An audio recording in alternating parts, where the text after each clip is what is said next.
कलकत्ता संगमरमर यानी मार्बल सबसे ज्यादा महंगी सफेद मार्बल है। ये बेइंतहा खूबसूरत है। सुरमई साख तो शिफाफ गर्म सफेद पस मंजर रखने वाला कलकत्ता मार्बल खालिस तरीन और सबसे ज्यादा पुरतइश मार्बल्स में से एक समझा जाता है।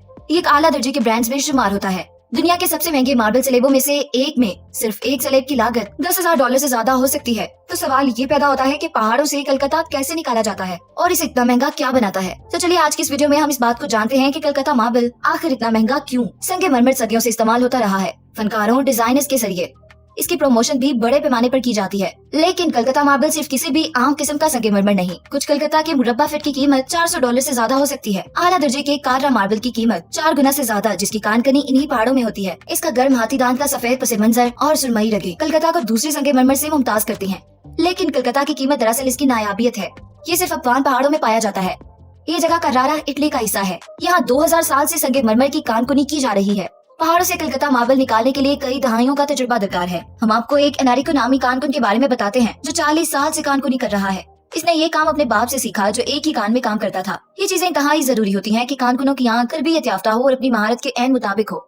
इन्हें मालूम होना चाहिए कि पहाड़ की खराबियों के इर्द गिर्द किस तरह काम करने की जरूरत है। मार्बल टूटने के खतरे से बचने के लिए इनको आइडिया हो और वो खुद को प्रोटेक्ट करना जानते हो। ये खामियां एक माहिर कानकुन को मुतासिर कर सकती हैं। और एक बात ये कि कानकुन जानते हो कि वो एक पहाड़ से कितना मार्बल निकाल सकते हैं और आखिरकार वो कितना बेच सकते हैं। संगमरमर को एक ब्लॉक में काटना पड़ता है और ये सबसे ज्यादा तवज्जो तलब होता है। मार्बल की हिफाजत के लिए मशीनरी को गीला रखा जाता है, जैसे कि जंजीरें पहाड़ से ब्लॉक को अलग करने में मदद करती हैं। एक औस बलाग 12 क्यूबिक मीटर होता है और इसका वजन 36 मेट्रिक टन हो सकता है। फिर इसे एहतियात से ट्रक में लादा जाता है जो इसे प्रोसेसिंग स्टेज पर ले जाता है। यहाँ कलकत्ता मार्बल के ब्लॉक्स को स्लेब में काटा जाता है। इस मरहले पर प्रोसेसर्स के लिए गलती की गुंजाइश बिल्कुल भी नहीं होती, क्योंकि छोटी सी गलती भी इनको फराहम करदा नायाब संगमरमर को बर्बाद करने का खतरा बन सकती है। एक गीले आरे पर 100 से ज्यादा बारीक ब्लेड लगाए जाते हैं और कटाई शुरू होती है। आरी स्लेबों को 2 सेंटीमीटर तक पतला करती है। फिर वो तश्कील देने और पॉलिश करने के लिए तैयार हो जाते हैं। स्लेबों को पहले सैंड किया जाता है और पहले से हमवार किया जाता है। फिर वो रेजोनेशन के लिए तैयार हो जाते हैं। स्लेब में किसी भी दरार या सुराख को भरने के लिए एक खास तरह के लिक्विड का इस्तेमाल किया जाता है। ये टूटे हुए टुकड़ों को जोड़ने के लिए भी इस्तेमाल होता है। जैसा कि कान में शिकाफ पड़ जाते हैं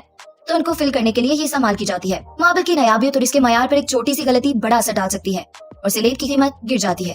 खैर, इसके बाद ये चेक कर लिया जाता है कि लिक्विड यकसा तौर पर लागू कर लिया गया है। इसे यूवी रोशनी के नीचे खुश्क करने के लिए मुंतकिल करना पड़ता है। इकदामात इस बात को यकीनी बनाते हैं कि स्लेब में कोई खामी नहीं। फिर कलकत्ता स्लेब अपने आखिरी मरहले में पहुंच जाता है। ये उस वक्त तक साफ और पॉलिश किया जाता है जब तक ये तकरीबन चमक न जाए। जैसे कि इटालियन कहावत है कि आंख के लिए चमकदार। अब ये खरीदार को भेजने के लिए तैयार है। कलकत्ता को फ्री ऑर्डर की बुनियाद पर निकाला और इस पर अमल दरामद किया जाता है। प्रोड्यूसर हर कदम पर ग्राहक से मशवरा करते हैं। इस तरह कलकत्ता बिल्कुल अपनी मर्जी के मुताबिक रेडी हो जाता है। क्लाइंट की जरूरियात के मुताबिक सब रिक्वायरमेंट पूरी है, क्योंकि एक बार इस पर मुकम्मल अमल दरामद हो जाने के बाद वापस जाने की कोई सूरत नहीं।